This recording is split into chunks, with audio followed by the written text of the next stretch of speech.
내 이름은 이주인 시게오. 사법을 등지고 약자를 핍박하는 악당을 처벌하는 고문 소믈리에다. 이 세상에는 자기밖에 모르는 이기적이고 어리석은 자들이 일정수 존재한다. 안녕하세요. 여기는 크유류가입니다. 오케이, 웃어. 남을 생각하지 않는 놈들에게 협동성 따위 있을 리가 없다.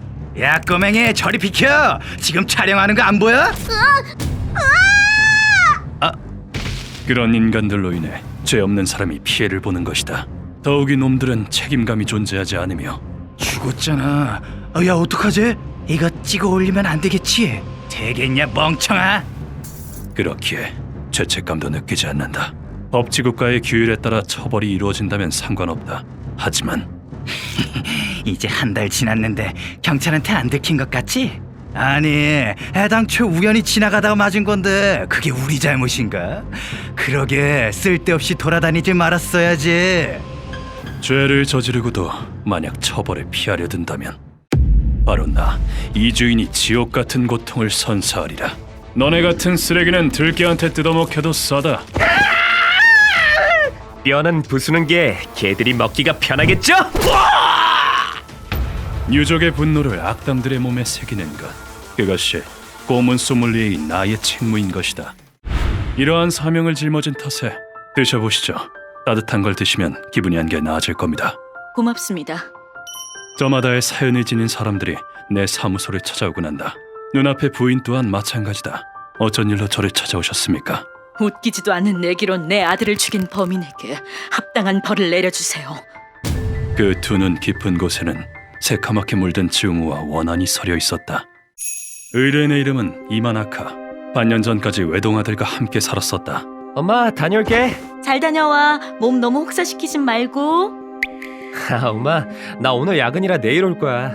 얼마 전 남편이 세상을 떠났기에 아들 아키노부 씨만이 의뢰인에게 남은 유일한 가족이었다. 아키노부 씨는 원하는 곳에 취직하지는 못했지만 손님 여기는 금연구역입니다. 넌 뭐야? 죽고 싶냐? 너 우리가 누군지 알아? 그래도 경비원으로서 열심히 일했다. 죽여버린다니. 요즘 애들 참 무섭네. 정말 괜찮겠어? 괜찮아 이게 일인데 뭘. 고객이나 정원에게 경고를 주는 것이 경비원의 일인 만큼 의뢰인은 걱정이 앞섰다. 그러던 어느 날 의뢰인의 염려는 현실이 되고 마는데 네, 지금 가요. 네? 아키노부가 칼에 찔렸다고요? 돌연 집으로 한 통의 전화가 걸려왔다. 아들 아키노부가 병원에 실려갔다는 소식이었다. 의뢰인이 병원에 도착했을 때 아키노부 씨는 생명이 위태로운 상태였다. 아키노부, 어쩌다 이렇게...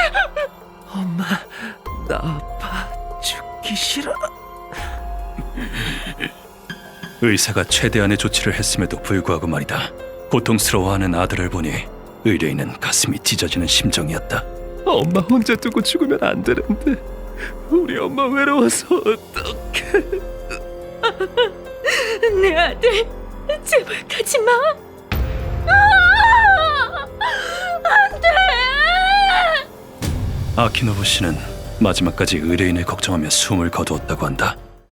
아들의 장례식을 끝낸 뒤 의뢰인은 부조리한 현실에 분노했다. 그 착한 애가 왜 죽어야 하는 거지? 이건 말도 안 되는 일이야. 의뢰인은 경찰과 별개로 사건의 진상을 밝혀내기 위해 독자적으로 조사를 시작했다. 경찰의 말에 따르면 아키노부 씨는 직장과 가장 가까운 역에서 습격을 당했다고 했다. 죄송합니다.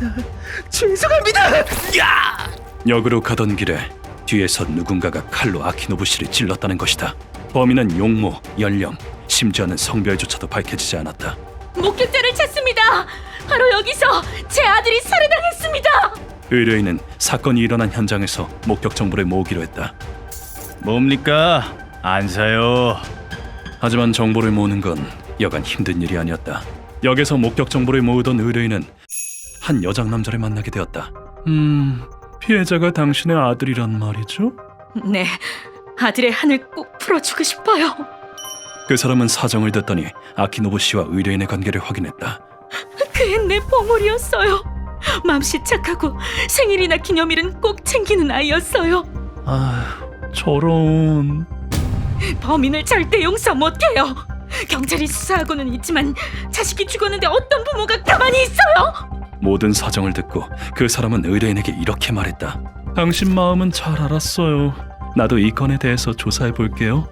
네? 당신이 조사를요? 이래봬도 정보를 취급하는 일을 하거든요. 그럼 일주일 뒤에 만나요. 그리고는 의뢰인에게 명함 한 장을 건넨 뒤 그곳을 떠났다고 한다. 일주일 뒤 의뢰인은 명함을 준 이에게서 자신의 가게로 오라는 부름을 받고 그곳으로 갔다. 사건의 범인을 알아냈어요. 정말 알아냈다고요? 놀랍게도 그 사람은 경찰조차 알아내지 못한 사건의 전모를 파악했던 것이다. 그러나 의뢰인이 그토록 쫓았던 진실은 아드님이 살해당한 이유는 너무나도 어이없는 것이었어요. 어이가 없다뇨? 아드님은 내기와 벌칙의 희생양이었어요. 의뢰인이 받아들이기에는 너무나도 잔혹한 것이었다.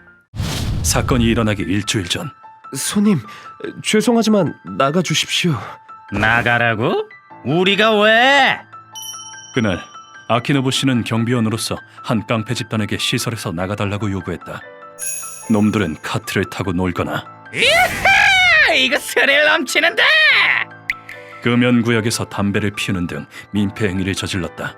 시설 안은 금연입니다. 부디 담배는 흡연구역에서. 싫은데 거기까지 가기 귀찮아. 놈들은 거듭 당부받고도 말을 듣지 않았고 결국 점주의 지시에 따라 놈들을 시설에서 강제로 퇴장시키기로 한 것이다.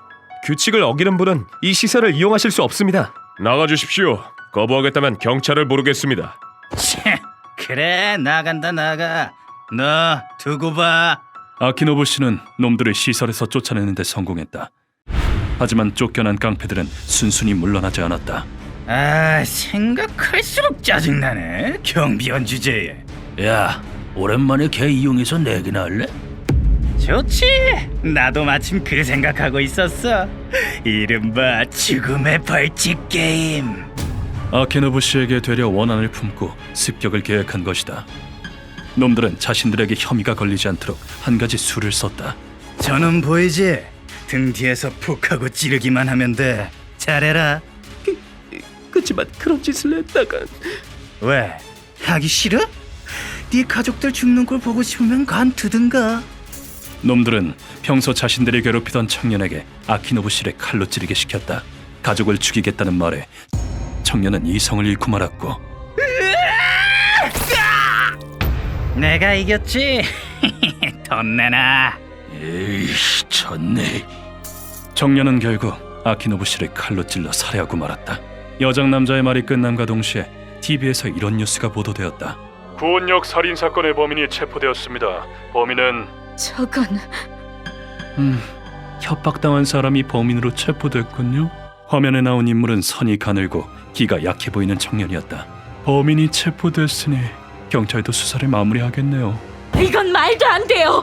진짜 범인이 버젓이 따로 있는데. 하지만 증거는 없었다. 체포된 청년이 뭐라고 말하건 범인들은 나몰라라 할 게 뻔했다. 절망 속에서 오열하는 의뢰인에게 여장 남자가 이런 말을 꺼냈다. 내가 한 명 소개해 줄게요. 악을 절대 용서하지 않는 귀신보다 무서운 사람이에요. 그 사람이 범인을 지옥보다 깊은 곳으로 데려가 줄 거예요. 의뢰인은 그렇게 해서 나를 소개받은 것이다. 모든 이야기를 마친 뒤 의뢰인이 바닥에 이마를 비비며 간곡히 애원했다. 이렇게 부탁드립니다.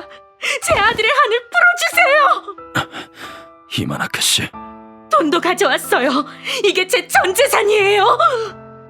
다음 순간 의뢰인은 악기 같은 얼굴로 외쳤다. 착한 내 아들. 그 아이 마지막까지 저를 걱정하면서 갔어요. 자기가 죽어가는 와중에도 혼자 남겨질 얘 어미를 걱정하고. 범인들을 절대 용서할 수 없어요. 제발 그놈들을 죽여줘요. 그 목소리에는 깊은 모성애와 아들을 잃은 어머니의 절망이 담겨 있었다. 애처롭게 떨리는 이 손을 나는 도저히 뿌리칠 수 없었다. 이마나카 씨의 마음은 잘 알았습니다. 부디 제게 맡겨주십시오.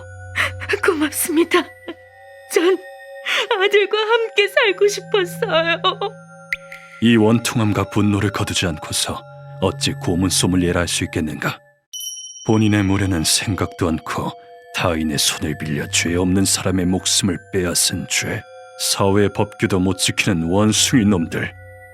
악마도 눈 돌릴 만큼 엄하게 조교해주지. 네 놈들에겐 숨 쉴 자격도 편히 죽을 자격도 없다. 의뢰인에게 건네받은 정보를 토대로 우리는 놈들의 아지트로 향했다. 놈들에게 딱 맞는 지저분한 곳이로군. 쓰레기를 청소하러 가죠, 선생님. 놈들은 바다 근처에 버려진 창구를 무단으로 아지트로 삼고 있었다. 안으로 쳐들어가려던 찰나 뒤쪽에서 요란한 엔진 소리가 들려왔다. 하시마, 저기 봐. 기사라그 어떻게 된 거야? 저분이 왜 이런 곳에? 뒤를 돌아보니 낯익은 얼굴의 두 사람이 오토바이를 타고 달려오고 있었다. 저 방정맞은 행동 거지. 일전에 악당의 경호원으로서 맞닥뜨렸던 그 2인조였다. 안녕하세요. 오랜만에 뵙네요. 그동안 잘 지내셨어요? 너희는 메테오라고 했던가? 여긴 무슨 일로 왔지? 이런 데서 다 만나다니 참 기이한 인연이 아닐 수 없다. 내 질문에 두 사람은 이렇게 답했다. 아니, 이놈들이 글쎄 지인의 룸살롱을 아주 쑥대밭으로 만들어놨지 뭡니까? 오스티스 몇 명이 다쳤는데 아무래도 본때를 보여줘야지 안 되겠더라고요. 요컨대 놈들을 끝장내버리려고 왔다는 소리다. 꺼져라. 놈들을 처리하는 건 바로 나다. 나는 두 사람을 향해 위협적인 조로 말했다. 저희도 쉽게는 못 물러납니다. 오늘은 옳은 일을 하려고 온 거니까요. 걸림돌이 되진 않을 테니 한 방만 때리게 해주세요. 나를 앞에 두고도 물러서지 않겠다는 건가? 그렇다면 그들의 각오를 확인하고자 나는 단단히 으름장을 놓았다. 나는 표적에게 끝없는 고통을 주고 숨통을 끊을 것이다. 이 앞은 지옥으로 가는 입구다. 그래도 따라오겠나? 네, 놈에게 한 방 먹이게 해주십시오. 부탁드립니다. 그들의 굳건한 눈빛이 퍽 마음에 들었다. 알겠다. 모쪼록 방해가 되지 않게 주의하도록. 옙. 휴, 무서워 죽는 줄 알았는데 솔직히 오줌 좀 찌렸다. 그래도 잔챙이들을 처리할 용도로는 쓸만해 보이네. 나는 그들을 데려가기로 마음먹었다. 아지트로 가는 동안 두 사람에게 궁금한 점을 물었다. 처음 만났을 때 말인데 그 사기꾼을 경호한 이유가 뭐지? 고향도 가까우고 경호를 해주면 돈을 준다길래 무시하자니 꼼자리가 뒤숭숭할 것 같고 그래서. 아무래도 사람 보는 눈이 없는 모양이다. 바보같이 순진한 녀석들이었다. 아지트의 정면으로 쳐들어간 두 사람은 적들을 하나둘씩 쓰러뜨려갔다. 얍! 우리가 왔다! 오스티스의 복수다. 니네 보스 나오라 그래! 좀 얼빠진 구석은 있지만 전에도 느꼈다시피 전투력은 상당했다. 아시바와 키사라기는 기대보다 더 잘 해내고 있었다. 강하다. 대단한데요. 강자는 어디에나 있는 법이니까 우리도 긴장을 늦출 수 없겠구나. 루카와에게 좋은 자극이 된 것 같다. 두 사람을 동행시킨 건 잘한 선택이었다. 잔챙이들을 처리하고 안쪽으로 들어가자 유행진한 닭벼슬 머리의 남자가 있었다. 누구냐? 텐무의 전 보스 타케시로가 너냐? 그동안의 죗값을 치를 시간이다. 이 남자가 바로 보스 타케시로다. 타케시로는 한때 이 일대에서 악명 높은 복주족 텐무의 보스였다. 누구도 우릴 이길 수 없다. 방해되는 놈은 싹 다 없애버려. 당시 폭주족들 사이에서 최강의 사나이로 불린 적도 있었다고 한다. 그런 남자를 앞에 두고 키사라기와 하시바는 가위바위보를 했다. 가위바위보! 만세! 이겼다! 야! 졌다! 처음엔 장난하는 건가 싶었지만 생각해보면 두 사람은 나와도 1대1로 겨루지 않았던가. 두 사람이 자신을 얕본다고 여긴 타케시로는 이것들이 내 앞에서 장난질을 해. 휴, 힘이 제법인데? 소리를 지르며 짐승처럼 사납게 키사라기에게 덤벼들었다.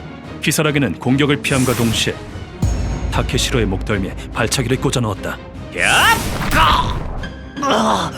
이런 공격이 내가 쓰러질 것 같아. 오, 맷집이 제법인데? 하지만 타케시로는 그 일격을 맞고도 쓰러지긴커녕 몸을 잘게 떨 뿐이었다.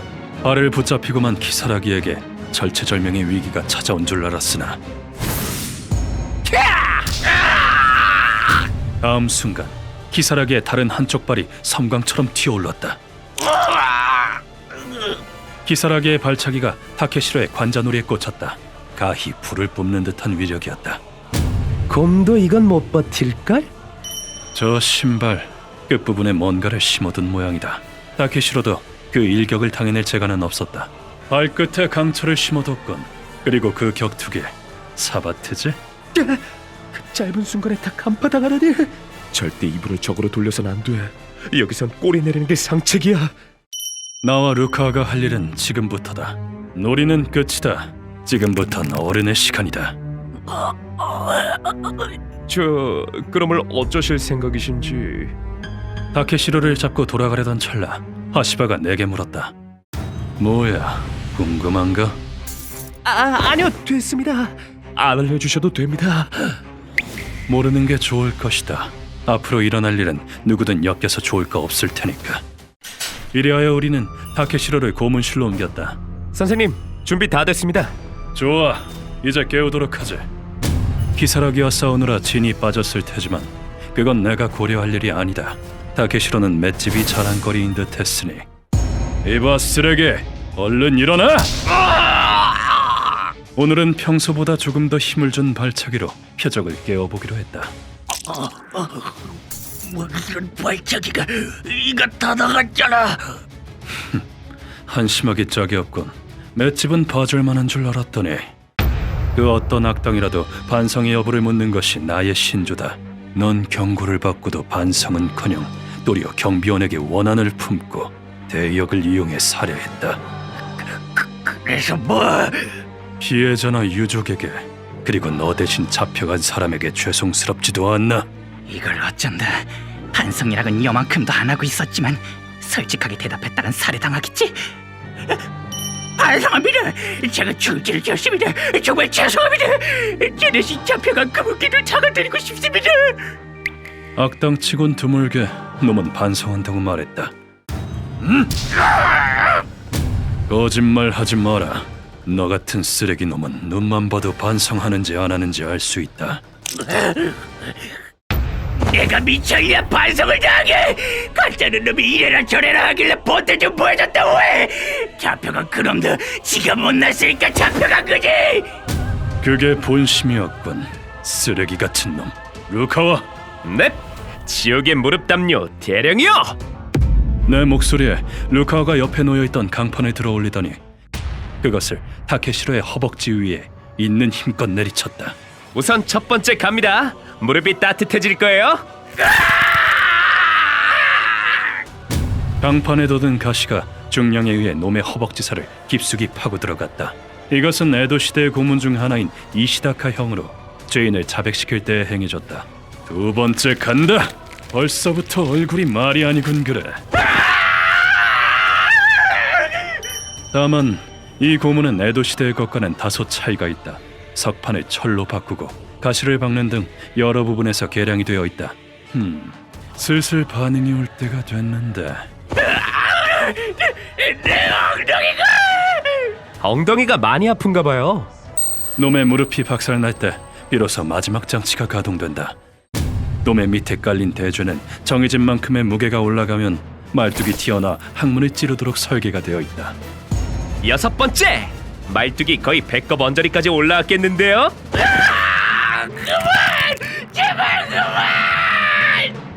무게가 가중될 때마다 말뚝이 죄인의 몸을 깊숙이 꿰뚫게 되는 것이다. 여덟 번째 강판을 올리자 타케시로가 목숨을 구걸하기 시작했다. 제발 그만. 내가 왜 이런 일을 겪어야 하는데. 이 장치는 평범한 말뚝 고문처럼 조정이 되어 있지 않으니 고통은 이루 말할 수 없을 것이다. 하지만 안타깝게도 내 대답은 정해져 있다. 너처럼 가짜는 놈을 왜 살려줘야 하는데 주제 파악을 못해도 유분수지. 계속 가보자고. 양발이 납작해지고 말뚝이 머리까지 올라올 때까지. 놈의 결말은 죽음뿐이다. 거기서 5장을 더 올려놓자 놈은 영영 입을 다물게 됐다. 이렇게 이번 의뢰는 마무리되었다. 그동안 내가 빼앗은 목숨만 몇 명이던가. 나도 언젠가 죗값을 치를 때가 오겠지. 거기다 최근 들어 누군가가 내 목숨을 노리고 있어. 그렇다 할지라도 피해자의 눈물을 거둘 수만 있다면 나는 기꺼이 악마가 될 것이다. 휴먼버그 대학교에서는 어둠의 세계를 주제로 여러 가지 이야기를 소개하고 있습니다. 다른 영상도 꼭 한번 보시길.